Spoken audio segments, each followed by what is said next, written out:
গফরগাঁয়ে আছি। আমাদের একটা উদ্যোক্তা ভাই, ইনি ক্যাপসিকাম করছে। ওনার জমিতে আমরা আছি। একটু উদ্যোক্তা ভাইয়ের কাছ থেকে আমরা শুনবো যে উনি এই ক্যাপসিকাম এর আগে করছিলেন নাকি, বা ফলন কেমন পাচ্ছে সব মিলে। ভাই, একটু আপনার নামটা এবং ঠিকানাটা বলেন। আসসালামু আলাইকুম, আমি মোহাম্মদ এরশাদউদ্দিন। আমি টাইগার এগ্রোনের একটা জাত, টাইগার জাতের ক্যাপসিকামটা এখানে 12 শতক জমিতে করছি। তো এটাই আমার প্রথম ক্যাপসিকামের অভিজ্ঞতা। আল্লাহর রহমতে ফলন তো দেখতেই পাচ্ছেন, এটার সাইজ এবং গাছের যে অবস্থা দেখেন।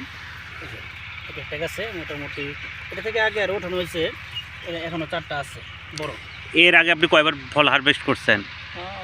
করছি, কয়েকবার করা হয়ে গেছে। মানে কীরকম টাকা বিক্রি হয়েছে, কত টাকা করে কেজি বিক্রি হচ্ছে প্রথমে? এখন বর্তমানে আমি প্রথমে 150 টাকা করে পাইকারি দিচ্ছি। প্রথমে কত করে দিয়েছিলেন? প্রথমে 180 টাকা দিচ্ছি। 180 টাকা করে দিয়েছিলেন। 1 কেজিতে কটা করে ওঠে? 1 কেজিতে এখন 8টা হবে। 8টা। আচ্ছা, এই ক্যাপসিকাম কি আপনাদের এই ময়মনসিংহের যে গফরগাঁয় উদ্যোক্তারা করতে পারে?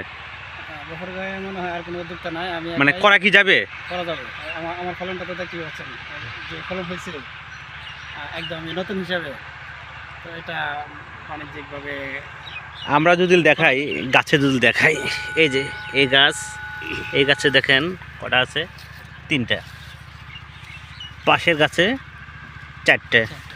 আবার যদি এই গাছে দেখাই, এটাতে 3টে 4টে আছে দেখেন প্রতিটায়। আবার যদি আমরা এটাতে দেখাই, এটাতে 2টা,